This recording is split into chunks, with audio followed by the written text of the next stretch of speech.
Sinigang po, favorite na ulam ko. Froilan. Bukas, magkikita kami ni Giselle at saka ni Morgana.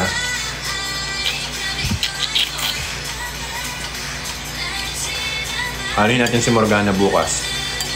Kamustahin natin.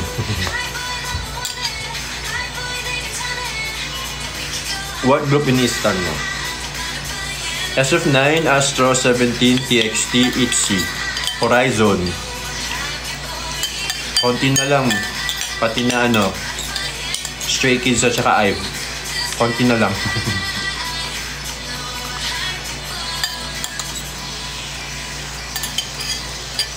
Shani, salamat sa ice cream. Kapag dessert mo na ako kagad Second year lang po ako ng Mascom. Princess, hello. How many does it take to film one episode for a teleserye? How many does it take to film one episode? How many, hindi ko maintindihan yung tanong mo. How many hours will it take to do a one episode? Yung ba? How many days does it take to film one? Days! Ulaga. Bakit marunong mag-Korean? Nag-aral po ako. How many days? It depends on the location. It depends on the scenes kasi. So most of the time, kaya naman tapusin ng isang episode ng one day. If considering na yung mga scenes is hindi heavy, and at the same time, yung location is nandun lang sa isang location. Lahat. Doon mo isushoot lahat. Kayang tapusin ng one day yon. Ang pag-aalam ko kaya. Kasi pag gumawa ka ng scene na kaya. Mataye. Ano po rice na kinakain nyo? Brown rice. Brown rice po. I'm gonna go up. Brah!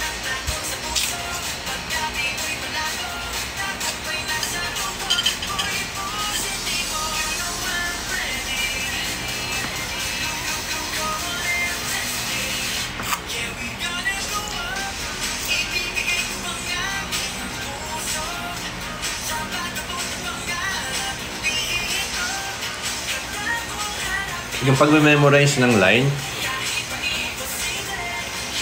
mahirap kasi magsabi ng tips kasi bawat isa kasi tayo may sariling way to memorize. So kung ako tatanungin mo, binabasa ko siya ng paulit-ulit, tapos kinakabisado ko, pabalik-balik. Halimbawa, first line muna. Halimbawa, yung isang linya mo is 2 sentence or isang linya mo is 4 na sentence. Line mo lahat yon. So, isa-isa ko siyang kinakabisado. Like for example, mahirap kasi banggitin ang pangalan mo kaya hindi ko ma-pronounce. So, for example, ang linya mo halimbawa ay 4 na sentences yung isang linya mo. Uunahin mo muna yung first sentence. Tapos, pagkabisado mo na, pasok mo yung second sentence. Tapos, ulitin mo ulit yung 2, 3. Ulitin mo yung pangatlo. Tapos, ulitin mo yung 3. Tapos, 4. Ayoko kung malinaw yung pagkakasabi ko. 16 favorite kong song ng Horizon. Gano'n kahirap maging artista? Mahirap kasi yung behind the scene ng mga serye is hindi siya glamorous. Or yung let's say yung the way ka mag-shoot. May mga times depende kasi sa depende din kasi sa role. Pero mahirap siya kasi yung waiting time kasama. Iba yung pakiramdam na mag-a-act ka na maraming nanonood sa'yo. Yes, ako po si Froilan. Maraming manonood sa'yo. Tapos, at the same time, kakabisaduhin mo yung blockings mo. Tapos, hanapin mo pa yung camera mo. Yan. So, madaming factors na kinukonsider pag nandun ka na sa shoot. So, kung hindi mo siya passion, hindi mo siya matitiis. Kasi medyo, dapat mataas yung pasensya mo. Kasi you are also dealing with people. And lahat na nakaka-work mo naman is, hindi lahat is katulad mo mag-work. So, malaking adjustment and at the same time, patience talaga. Hello, John na from Clark. Hindi pa po ako nagdadala ng PA ngayon eh. And kung kuha po ako ng PA, most probably taga Batangas City.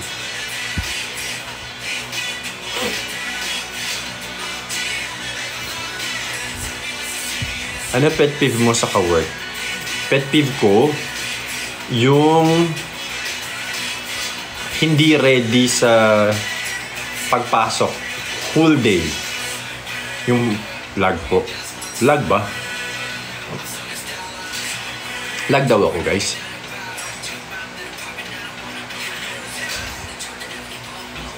Pet peeve ko is yun.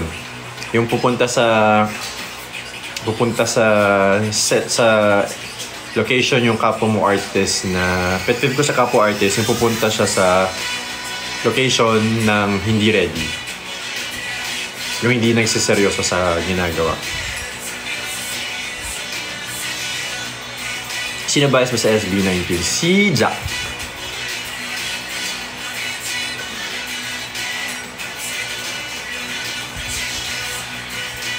Galingan mo sa pag-apply. Shandang ba yun? Shadang?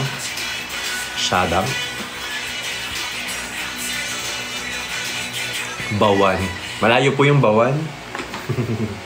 Malayo po yan. Dapat yung malapit lang. Sino yung pinakamabait sa hashtags? Paano bang pinakamabait? Ano bang criteria sa pinakamabait? Kasi merong hindi nalilate, pero hindi mabait. Merong mapagbigay sa food, pero hindi mabait. Hindi, joke lang. Anong tawag dito? Pinakamabait? Parang lahat naman. Lahat kami mabait. Tila Luha. Hi, Annalyn. Yes, close kami lahat.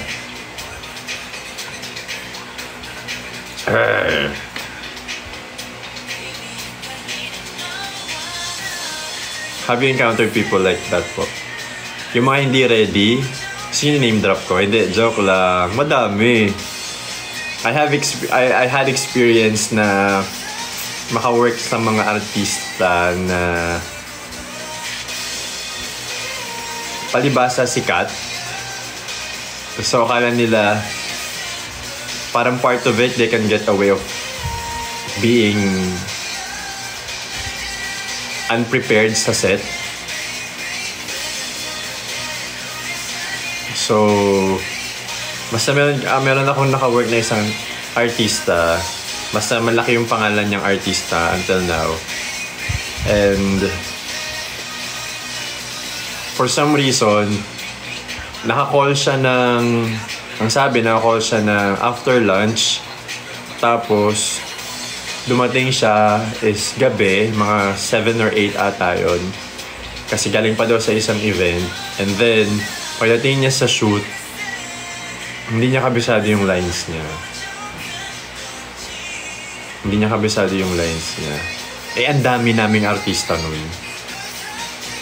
Tapos meron pa kaming kasamang 2 superstar. Ka-eksena niya actually 2 superstars sa Philippine industry. Kami kasi nakasupport lang kami nun. 2 magaling, I think 2 superstar yung kalinyahan niya. So parang comedy yung show.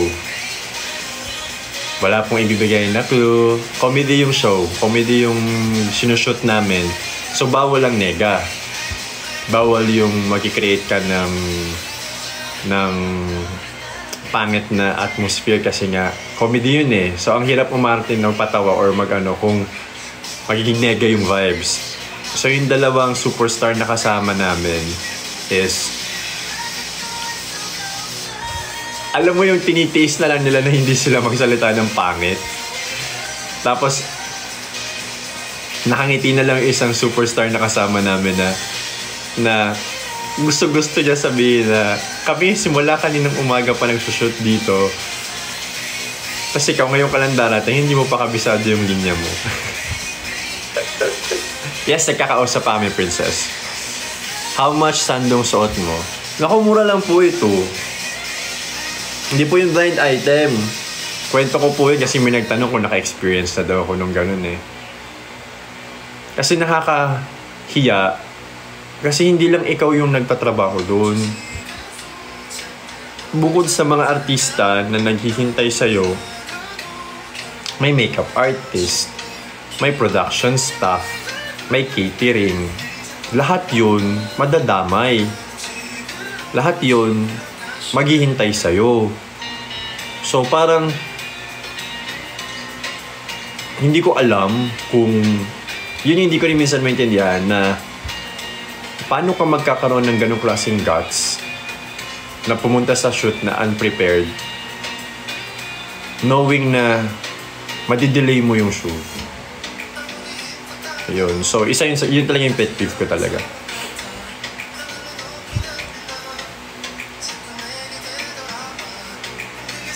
Wala po akong sasabihin na pangalan. Di ko rin po sinasabi kung babae o lalaki. Basta nakatrabaho ko po.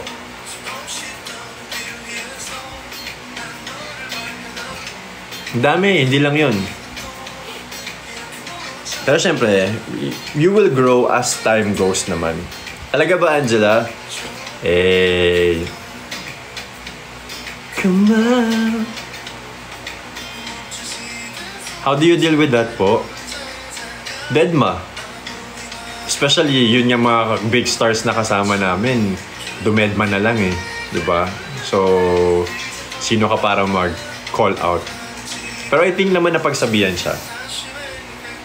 Kasi kung hindi siya napagsabihan, I don't think na mag-i-improve siya and I don't think na magiging sikat siya ngayon or magiging partly in demand siya ngayon.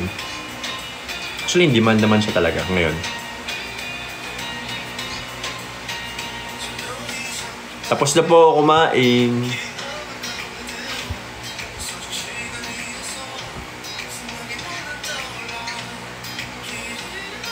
Naka-experience ka na po. Ano daw yun? Sumabasa. Storytime after party. Wala na po ako nung after nung party eh. After ng event. Ano ba yung tanong mo? Thank you po. Height ko po 6'1". Naka-experience ka na po ng artistang may attitude.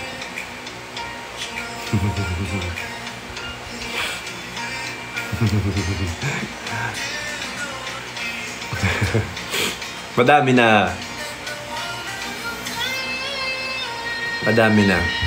Anong preferred mo? Tila luha or ano yung kagugtong nun?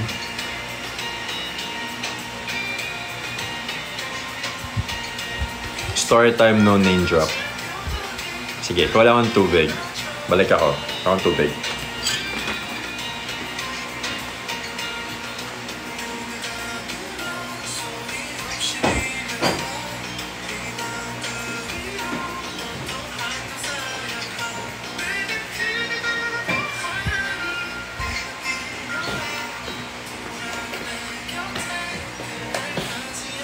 Ay, go.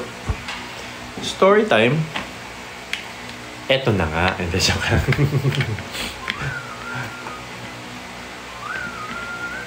Hulaan part 2. Nauhaw ako. Habata ng dinaldal ko. Ano mas prefer mo kuya? Tila o yung liham nila sa SB19? Tila luha. Favorite ko yun eh. Sobrang favorite ko yun eh.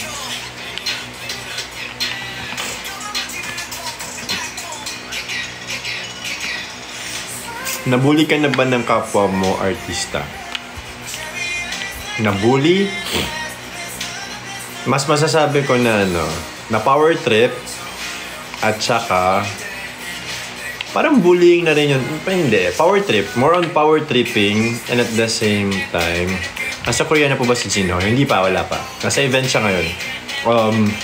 Power trip, feeling ko ay nabully ako.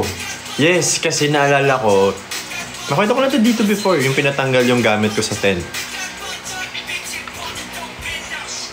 Danny Scheme, hello. Na pinatanggal sa tent yung gamit ko, tapos pinasok niya yung gamit niya. Pagbalik ko ng tent, parang kumuha lang ako ng tubig kasi may dala akong tumbler. Kumuha ko ng tubig dun sa kuha na ng sa jar.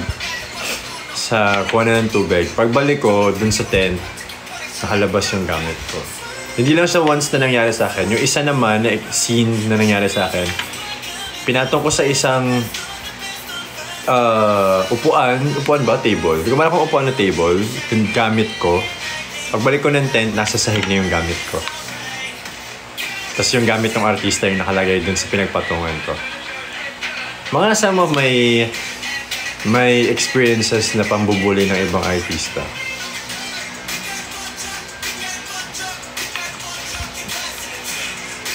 Bawal magsabi, guys.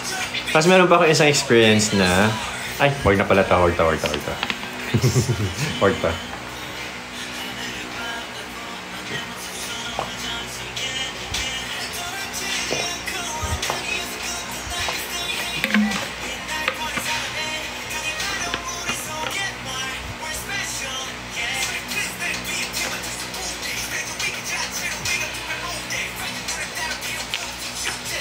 Yan na natin, guys. Hindi ko na sila pinatulan eh. Ginitian ko na lang sila. Although yung isa, hindi ako nakakapagpigil kasi pagod ata ako noon. So, nagtanong talaga ako sa PA. Sabi ko doon sa PA namin sa shoot, sino yung dumating na kasama ko sa cashier ko sa tent? Sabi ko. Kasi sinabi niya yung pangalan. Sabi ko, bastos eh. Pinatong ko yung gamit ko sa isang table. Pati hindi ko man akong table doon o upuan. Ako kasi unang dumating. Tapos pagtingin ko, nasa sahig na yung mga gamit ko. So, nag-sorry lang yung PA sa akin. Sabi niya, attitude daw talaga yung tao na yun. So sabi ko, okay. Ano natin pahabain?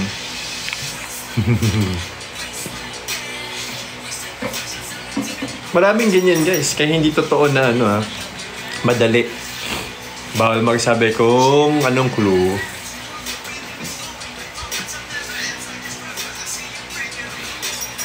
So,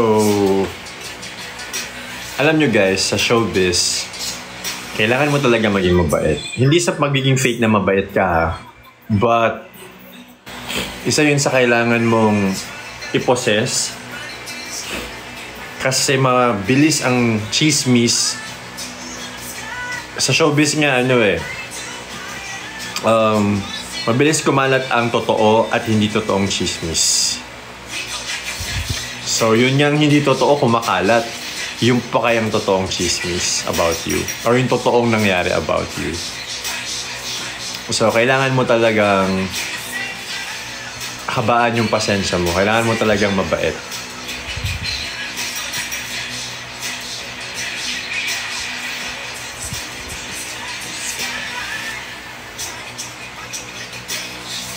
I think most of the time you have to be the bigger person.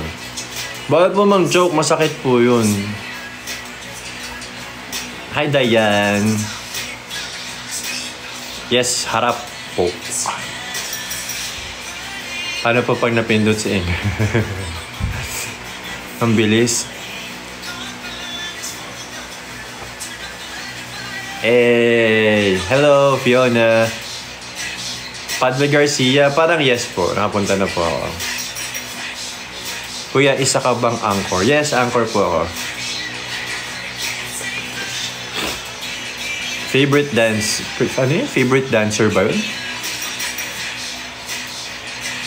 Naduduling na din ako.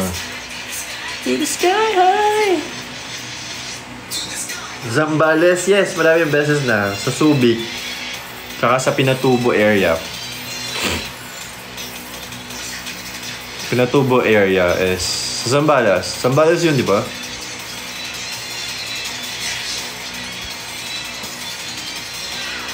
Favorite dancer?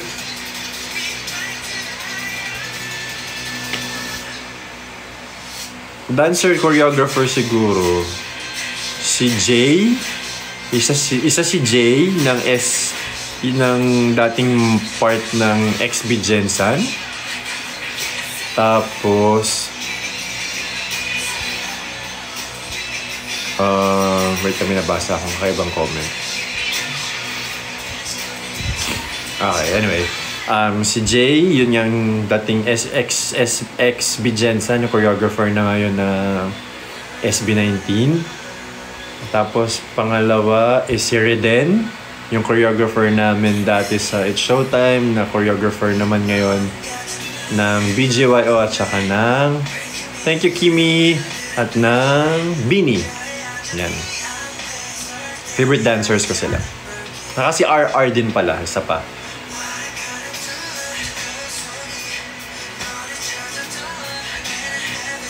Memorable experience sa school. Eto guys, hindi ko pa ito masyado nakakwento.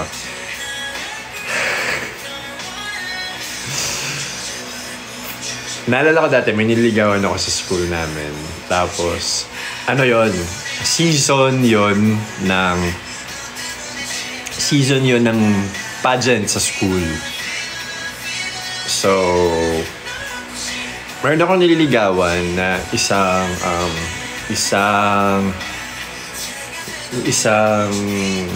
candidate. Actually, nung time na nililigawan ko siya, hindi pa siya candidate dun sa school namin. Parang representative kasi siya nung section nila. Pero, nung nag-start ako manligaw sa kanya, hindi pa siya candidate. Pero alam kong sasali siya sa pageant kasi maganda talaga siya. I mean, siya yung panlaban talaga ng klase nila. Tapos, high school. Tapos, ang haba ng panliligaw ko sa kanya, parang inabot ata ng 3 months.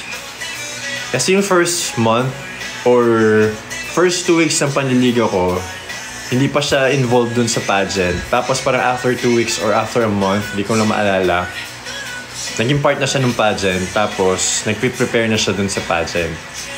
Tapos, so continuous lang yung panliligaw ko kahit na sumali siya ng pageant. Tapos, in short, naging first runner-up siya ng pageant. So, after nun, hindi tumigil yung panliligaw ko kahit naging first runner-up siya. So, dire-diretso lang. Hindi ko na maalala your owner. Dire-diretso yung panliligaw ko until natapos yung pageant, naging first runner-up siya. Tapos, yung nanalong lalaki dun sa pageant, nanligaw din sa kanya. So, in short, for almost 2 months na ako nanliligaw sa kanya. Yung nanalo, mahaba na yung 3 months sa'yo. Mahaba na yung 3 months sa'yo. Sa panliligaw. Hindi kasi natuloy kasi sinagot niya na, hintayin mo muna kasi yung kwento ko.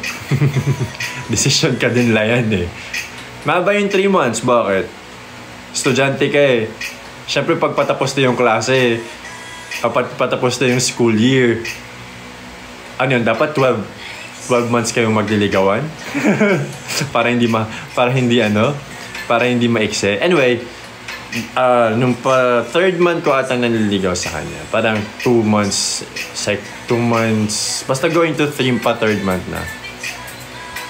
Naligaw yung runner-up. Naligaw yung nanalo na guy sa kanya. Tapos, hinatid ko siya sa sakayan sa papunta pa uwi sa kanila, sa bahay nila. Sumasabay din yung anong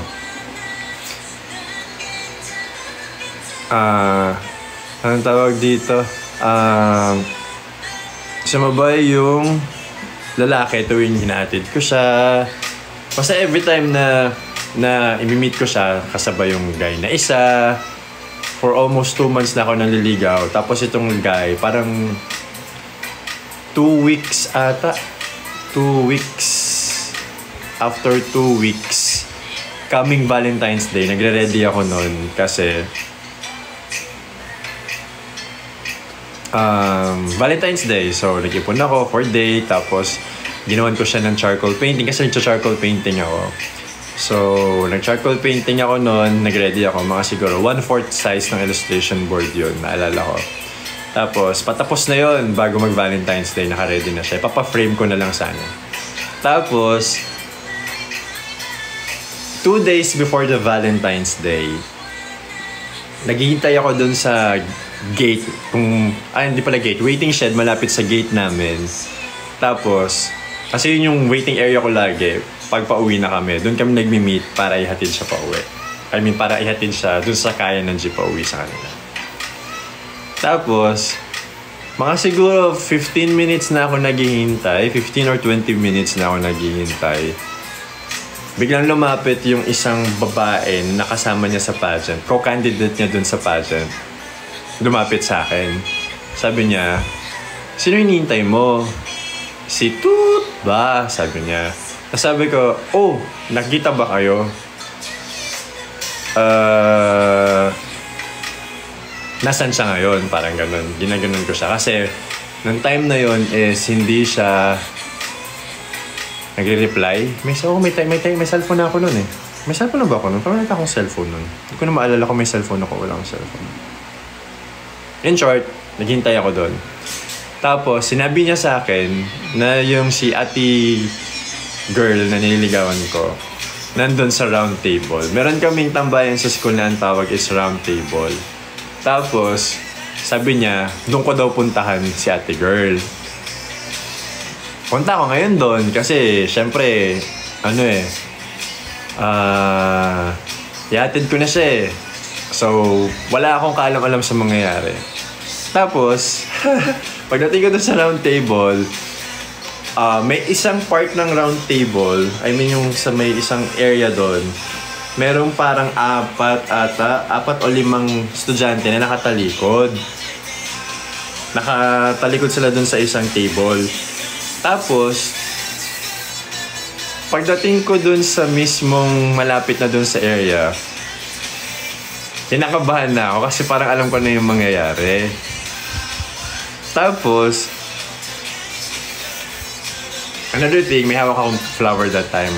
As in, nagdala ko ata ng 3 roses that time. Hindi ako nagkakamali. Kasi gusto ko na magpa-impress kasi last 2 days na lang, Valentine's na. So in short, paglapit ko dun sa round table, yung 5 estudyante na nakatalikod, biglang bumuka, nahati sa gitna. Nahati sa gitna ganyan. Pagbukang ganon, nahati sa gitna yung mga tao, nandun sa table nakaupo yung nililigawan ko, si ate girl. Nakaupo siya dun sa taas ng table. Out of nowhere, yung nanalong Mr. Toot namin, naglakad across na habang nakatayo ako. I don't know if you can imagine. Ako dumaan siyang ganyan. Kasi ito yung round table. Pagpunta niya doon sa round table, bigla niya inakbayan niya yun yung nililigawan ko. Tapos nakangiti lang ako kasi alam ko na yung nangyayari. Tapos sabi ko, yung flower talaga sa likod, na lamukos ko talaga siya, na ganun ko talaga siya. Yes, parang siya talagang eksena sa parang siya eksena sa teleserye kung saan man. Tapos alam niyo sabi nung babae sa akin, kanina mo pa pala ako hinintay. Hindi mo pa ba alam? Yun yung tanong niya sa akin.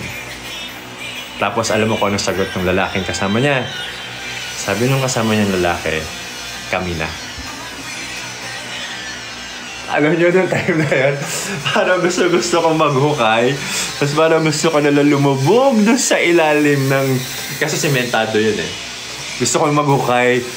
Tapos sobrang gustong kong maghukay para lang lumubog sa kahihiyan. Kasi yung mga nakatalikod na kasabwat nila is mga candidates din doon ng pageant. Silang magkakasama nung... Kasi hindi ako nakasali dun sa pageant kasi hindi naman ako nagpa-pageant talaga. Kasi nung high school, nerdy ako eh. As in, I'm into arts, drawing, ganyan, poster making, yun yung sinasalihan ko sa school. Malala sa panlalamig. As in, parang Alam mo yung parang parang nawala lahat ng nakikita mo, tapos doon ka lang nakafocus sa nasa harapan mo.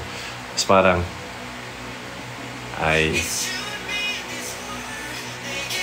pag uwi ko, hindi ko na siya nasunto kasi una sa lahat, peacemaker kasi ako, hindi ako nakipag-away talaga.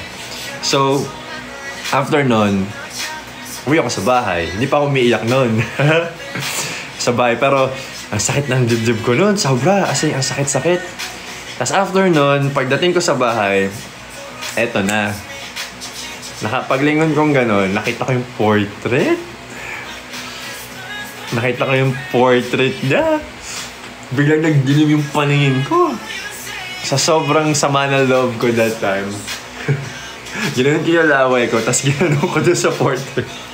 Naalala ko, hindi ko pa pala nasisprayan ng sealant yung painting. So, hindi pa siya covered nung sealant. So, pag ginalaw mo siya, mabubura pa siya. Pag binasa mo siya, magbubura siya or masisira siya. So, pag gano'n ko ng laway ko sa kanya, nasira, nadumihan, hindi naman nabura, pero nagkalat yung charcoal, kasi charcoal painting yun eh. So, nagkalat. Tapos bila ako natauhan, sabi ko, bakit ko to sinira?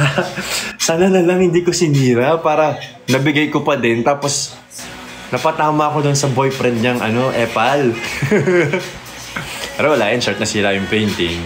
So, tinapon ko na ng pagkatapos. Tapos eto guys, eto yung catch. Kasi yun, first year siya, second year high school ako nun. Came, fourth year ako, tapos sa third year. Tapos, anong tawag dito? Tapos, kumandidato kami sa school, SSG, Student Supreme Government sa school. May kumuha sa akin, tapos kinuha din siya. So, isa kaming party nun. So, nag-ano kami sa school, umiikot kami sa school para mag-campaign. I don't know kung na-experience pa rin yun hanggang ngayon. So, pagdating nun, tinanong ko siya, sabi ko sa kanya, kasi nagkasama kami sa isang party, pero break na sila nung yes, first heartbreak ko yun. Break na rin sila nung guy. Parang naging sila lang for a year ata nung guy. Parang during the entire school year lang ata, going to second year sila. Pero noong third year na siya, fourth year na ako. Tinanong ko siya, sabi ko sa kanya, naglakas loob lang ako na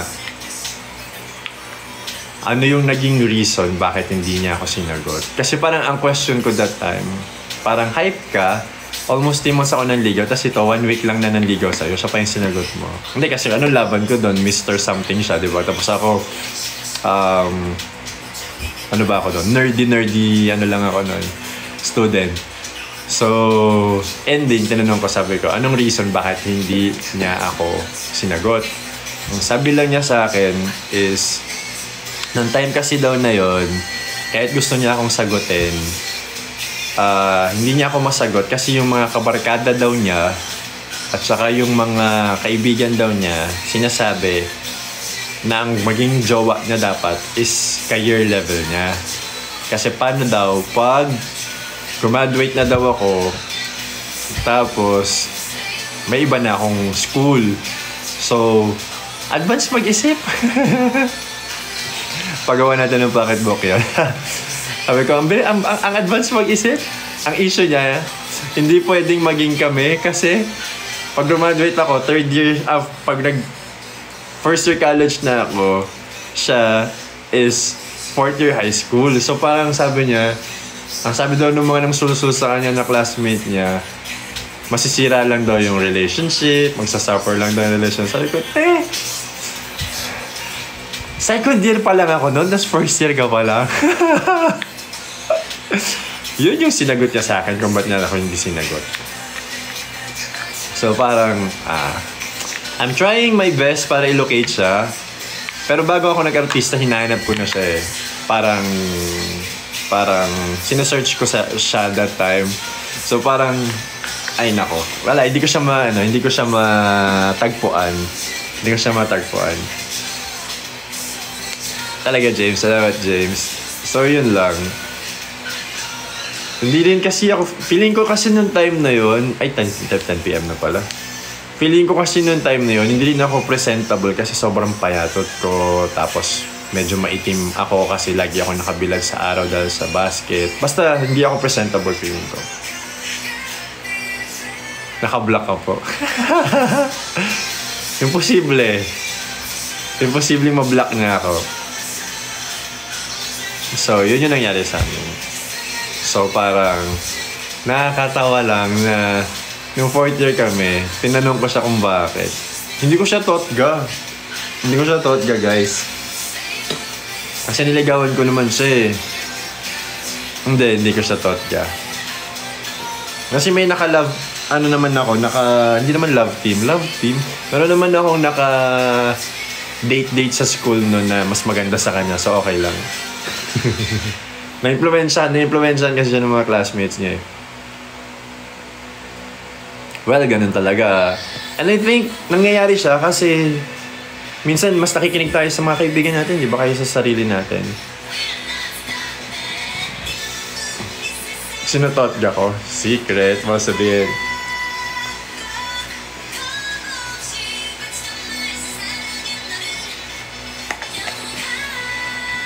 Hindi ko naman masasabing totga kasi paano ba? Hindi ko masasabing totga kasi wala naman siyang gusto sa akin. Di ba pag sabing totga, dapat pares kayo may gusto sa isa't isa pero hindi kayo nag-risk, parang ganun.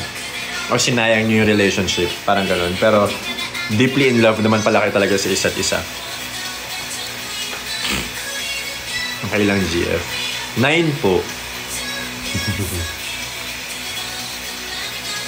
Hindi ko alam guys kung magla-live pa sila. Pero ako guys, I need to end my live na din. Kasi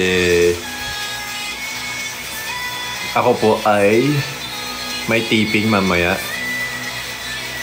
So, try ko mag-live ulit tomorrow para yes po. Kasama na dyan yung college at high school. Sa 9. Kasi kinonsider ko naman na serious lahat eh. Kahit na bata pa. Sige, hindi ko isasama yung high school at college. Wait lang, isipin ko pag di ko sinama.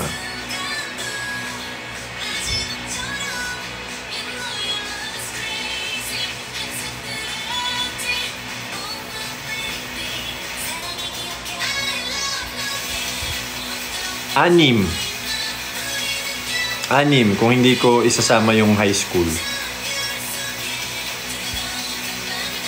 6.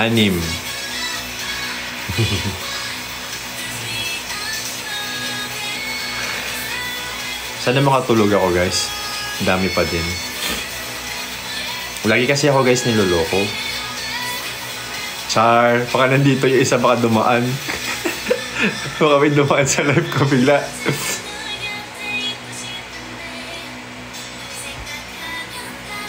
Layan, sa isang araw Layan. Mag-hunting tayo. Hindi ka daw tutlolokoy ng Team LTR. Guys, pinakamatagal is 1 year. 1 year pinakamatagal, guys.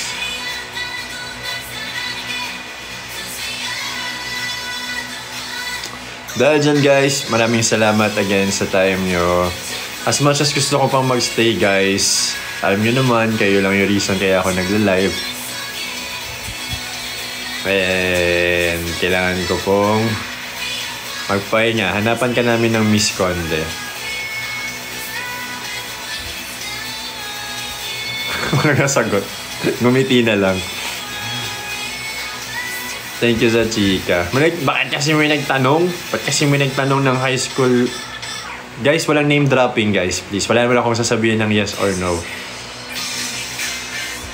Paano nyo saan galing yung pangalan na yun? Bakit may nag-name drop dito? Hindi naman kami maingay. Sorry. Na-confirm ko tuloy bigla. Hindi naman kami maingay nun.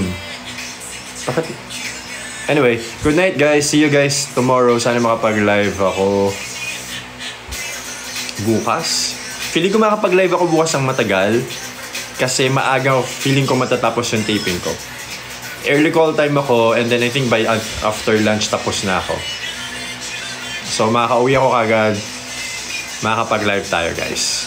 Okay, so maraming salamat po guys. Good night sa inyong lahat. Chalja. Wala pa po ako nagiging jowang lalaki. Hindi pa po yun sumasagi sa isip ko. Keep safe everyone guys. Good night. Salamat po. Thank you so much sa lahat na nagtambay at nag-like.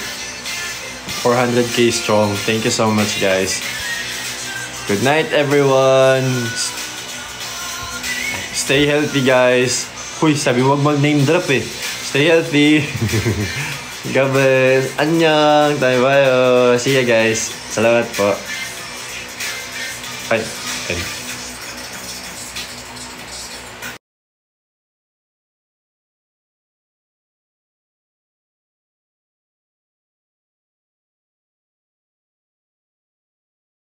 Mataas sugar, matamis masyado. Ito, zero trans fat. Tsaka mataas trans fat. Some more. Milk tea some more. 100 plus pesos pa yan. Diba? Putol-putol. Ano ba ako? Black. Wala signan. May signan ba ako? May signan?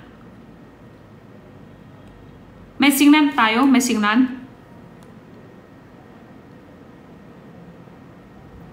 May singnan tayo ba? May singnan tayo ba? May singnan. Okay, sige.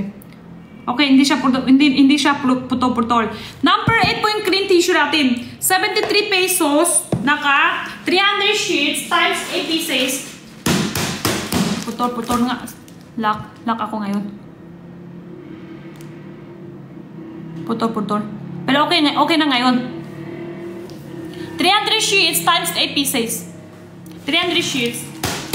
6 packaging. Naka 4 ply. 4 ply po dito.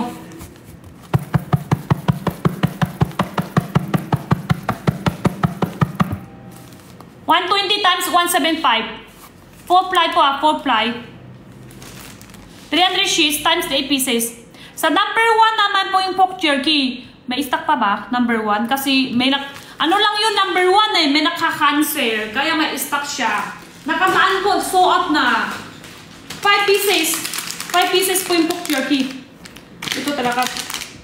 Masarap siya. Number 2, tissue din. Konti tamis. Pero hindi siya marutong po ha. Malambot siya lang machewy. Hindi siya marutong. Number 1, 5 pieces. Konti tamis. Sa ibabaw niya konti tamis. Not it out.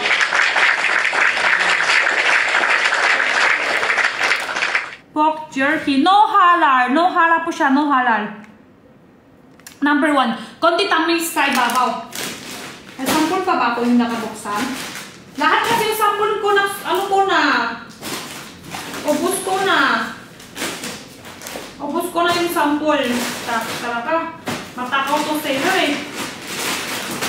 Pero it's okay lang. Bawas na lang ako isa pa kasi gusto ko. Mahilig ako pork jerky. Sa totoo. Mahilig ako lang pork jerky. 115 pesos. Ako mahilig talaga pork jerky. Yan o, itsura niya. Konti tamis yung sa ibabaw. Sarap! Sarap.